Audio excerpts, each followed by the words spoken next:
El, el otro concepto que yo incluiría, que es algo que no existía antes, definitivamente no existía, pero nada similar, sería pues lo que ya todos sabemos, ¿no? La inteligencia artificial.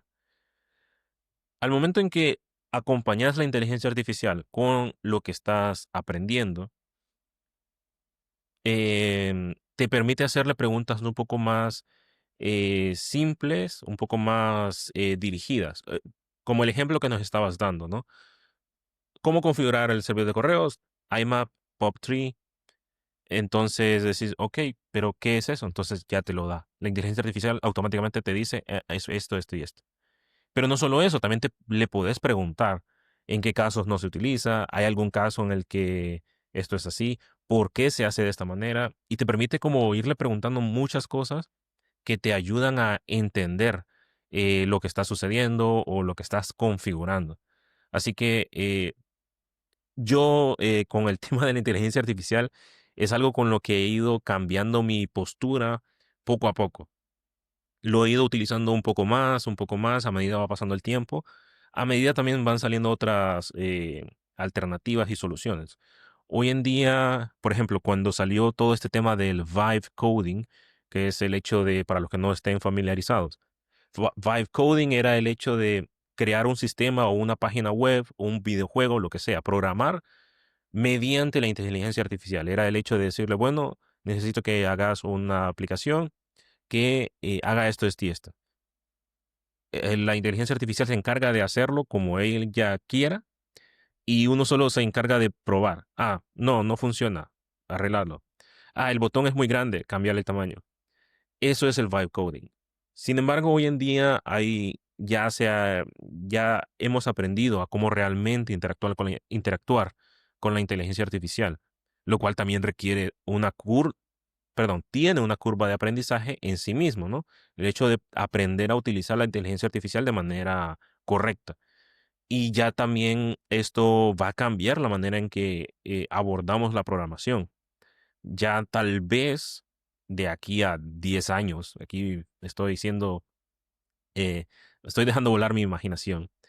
De aquí a 10 años probablemente ya no vamos a necesitar programar directamente o va a ser mínimo, menos del 1%, sino que todo va a ser a través de la inteligencia artificial, siempre y cuando no sea tan cara, ¿no? Porque hoy en día es un poco cara. Pero lo que no cambia de nuevo son los conceptos o es el conocimiento que nosotros tenemos. Esto es lo que no va a cambiar. Necesitamos saber qué es lo que estamos programando para que la inteligencia artificial pueda hacerlo. Y eso también lo podemos hacer a través de la misma inteligencia artificial, haciéndole preguntas, pidiéndole que nos dé ejemplos. Y eso es algo que no teníamos antes. Tal vez había un concepto, entendía el concepto, pero no había un ejemplo que me ayudase a mí a entenderlo de manera más práctica. Y eso hoy lo podemos hacer. Me puede generar cuantos ejemplos yo quiera. Le puedo pedir que me reformule la explicación cuantas veces yo quiera. Y definitivamente es una herramienta que ha cambiado mucho. Ha cambiado la manera en que interactuamos. Así que em, todo lo que vayamos a hacer de ahora en adelante, la inteligencia artificial ha cambiado la manera en que lo vamos a abordar. Así que, bueno, eso es algo que no existía cuando nosotros empezamos y ahora es algo que definitivamente tenemos que sacarle el jugo. No, no hay que tenerle miedo, no hay que preocuparnos por si nos va a quitar el trabajo o no. En vez de preocuparnos por eso, aprendamos a utilizarlo y así no nos va a quitar el trabajo porque vamos a saber utilizar esta herramienta. Sí, la inteligencia artificial genera sentimientos encontrados entre los profesionales de tecnología cada día cambia. Sé de personas que comenzaron en contra, luego 100% a favor, luego algunas cosas no, luego otra vez todo sí, luego otra vez todo no. Y no estoy bromeando, he conocido personas así donde trabajan. Eh, pero me gusta que lo menciones. Ya medio dijimos algunos ejemplos, ahorita vos ahondaste en esa área y estoy de acuerdo con vos cuando decís que la inteligencia artificial es un recurso más que está disponible hoy en día y tenemos que sacarle provecho al momento de aprender, al momento de prepararnos para este roadmap que estamos definiendo, donde si Juan y Douglas, con la cantidad de experiencia que tienen, tuvieran que comenzar hoy de nuevo, lo tendríamos que usar sí o sí. Ujú. ¿Cómo lo usaría yo, Juan? Porque hay que tener mucha cautela y la inteligencia artificial aplica todo lo que hemos venido mencionando de cómo la tecnología ha ido creciendo y se van abstrayendo capas de abajo cada vez más. Y vos dijiste, puede que de aquí a 10 años programemos solamente un 1% y la inteligencia artificial haga lo demás, pero tenemos que saber cómo pedirle. Bueno, va a llegar el punto en que no van a saber cómo pedirle a los nuevos programadores porque no les ha tocado crear un algoritmo ellos solos y codificarlo desde cero de manera manual para poder resolver el problema que tenían. Entonces, no sé yo a este momento, no puedo dimensionar cómo le van a poder pedir ese tipo de cosas a la inteligencia artificial dentro de 10 años. Eh, lo que va a ocurrir es que la inteligencia artificial, creo yo, va a saber que tiene que implementar ese algoritmo desde el principio, ¿no? O sea, Sí, son cosas que han venido ocurriendo a medida avanza el tiempo de nuevo, ¿verdad? Hoy en Linux es fácil, hoy tenemos systemctl para manejar todos los servicios y vos le das stop, start, restart, le das enable sí. si querés que se inicie cuando recién se reinicia el servidor, si querés que inicie un servicio. Antes no lo teníamos, antes algunos teníamos el comando de service, no era systemctl, era el comando de service, para algunos teníamos, para otros había que correrlos de manera manual, el daemon, para otros tenía que crear el script yo para que corriera y que Ok. el script se ejecutara de manera manual, y al principio era caótico y cada quien lo hacía, Tiempos oscuros. sí, cada quien lo hacía a su manera. Cada quien lo hacía a su manera, cómo iniciar los diferentes servicios, pero no teníamos un comando, una herramienta simple que nos permitiera ver el estatus, reiniciar, stop, start, no, no había. Hoy en día ya eso está implementado y no cuesta. Y yo puedo crear el service para mi propia aplicación que corra como un daemon dentro de Linux. Ya tiene su framework creado, este systemctl, para que yo pueda crear los servicios. Entonces, hoy en día todo el mundo lo hace así ahora, ¿no? Pero ¿qué ocurrió? La herramienta nativa que tiene Linux, o la herramienta no nativa, porque el paquete del sistema operativo que estés Ujú. usando probablemente lo trae, pero lo tenés que instalar, Sí.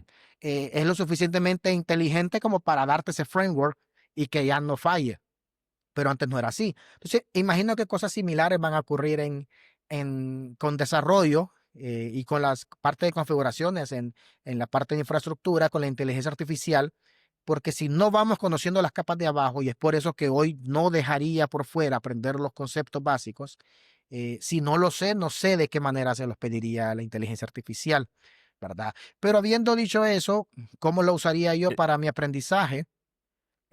Obviamente es lo primero con preguntas y respuestas, incluido entre leer la documentación, entre hacer cursos, entre buscar en Google y entre preguntar en inteligencia artificial y usarlo para hacer referencias cruzadas para ver qué Ujú. está.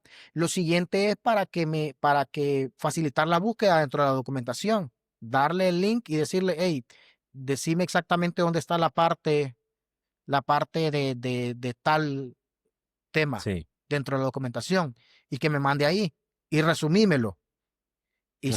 que te lo resuma y lo lees vos y luego comparás con lo que te resume para que lo tengas, para que puedas entenderlo. Algo que yo hago bastante es, por ejemplo, sé que un comando, busco en Google antes, buscabas en Google un comando para hacer algo y el comando tal vez ya lo conoces, pero tiene dos flags que nunca había visto. Entonces lo que yo hacía era irme a la documentación del comando, al man page, muchas veces dentro de la misma terminal, Ajá.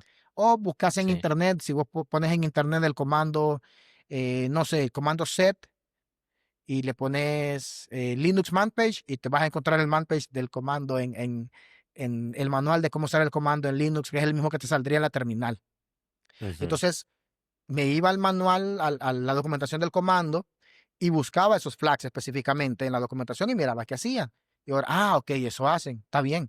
Hoy en día, ¿qué hago? Si la inteligencia artificial me sugiere un comando que tal vez ya sé y me da flags que no conocía, en lugar de ir a buscar en la documentación, le pregunto, explícame qué hace el flag -L acá Y ya Ajá. él te lo responde rapidito. Hey, buena pregunta, porque vos sabés que es cuentero, ¿va? Hey, qué buena pregunta. Flag menos L hace tal y tal y tal cosa. Y en este caso lo necesitas para esto, esto y esto. Ah, ya lo hice lo mismo que me informo, sé a ciencia cierta por qué el flag, estoy usando un ejemplo random, ¿no? Pero por qué el Sí. flag menos L lo necesito, pero en lugar de ir a buscar, se lo pregunté y fue más rápido. Entonces, yo la Ujú. usaría de esa manera para agilizar el proceso en el que encuentro la información, para agilizar el proceso en el que capto, en el que encuentro la respuesta. Pero mientras aprendo, estoy aprendiendo, no dejaría que piense por mí, porque quiero ser capaz de yo encontrar la solución, ¿verdad?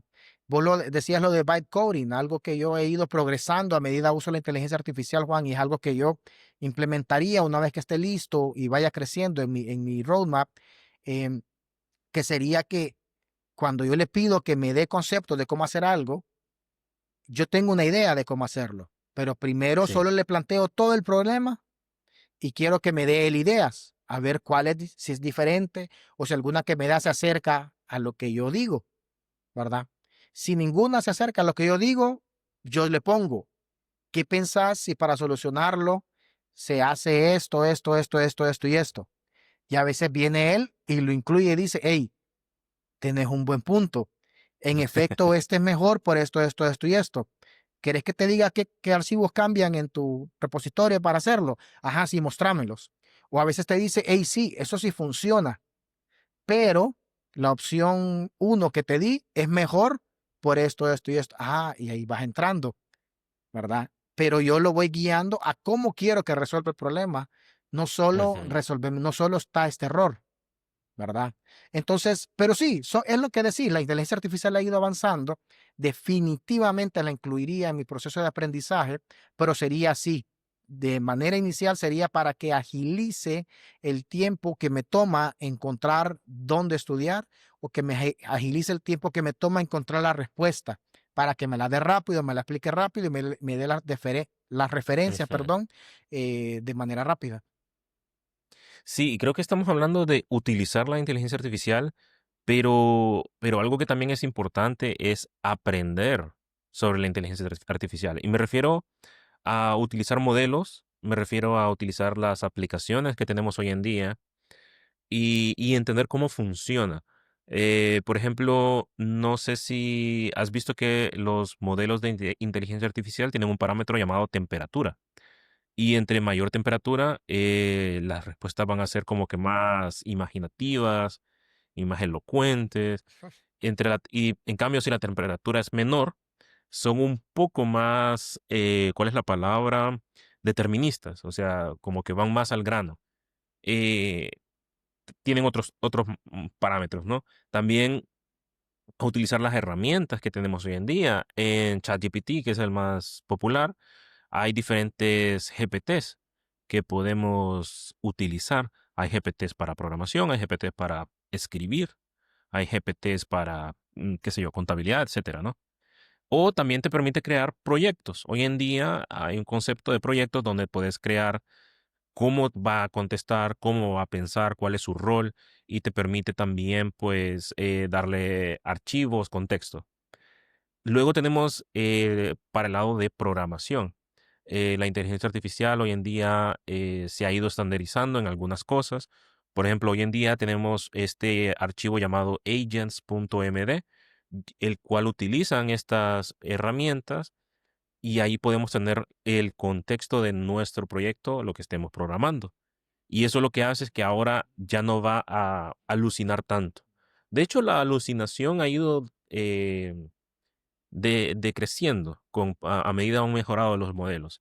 Ya no sucede tanto como al inicio, aunque pasa, sí pasa, pero no es como antes. Entonces, bueno, así hay muchas cosas que tal vez a simple vista no saltan a nuestra percepción, no los notamos, mejor dicho, al inicio, pero por eso necesitamos entender cómo funciona, entender eh, qué es lo que estamos utilizando realmente y no verlo solamente como, no sé, como una entidad que nos puede responder todo. Ujú. Recuerdo que habían muchas personas que decían, le pregunté a la inteligencia artificial si Dios existe y me contestó esto, y es como, creo que no entendés cómo funciona esto, ¿no? Le pregunté a la inteligencia artificial si cuándo va a ser el fin del mundo y me contestó tal cosa. Entonces, requiere saber utilizar la herramienta. Es una herramienta más. Así como aprendimos a utilizar Dreamweaver en su tiempo para hacer páginas web, aprendimos a utilizar, bueno, Systemctl tiene cómo utilizarla, eh, aprender a utilizar Git. O sea, son herramientas que las tenemos que utilizar, así hay que aprenderlo. Eso es lo que yo opino actualmente de la inteligencia artificial. Si luego voy cambiando, ahí se los comunico porque también voy actualizándome a medida la AI va mejorando, ¿no? Bueno,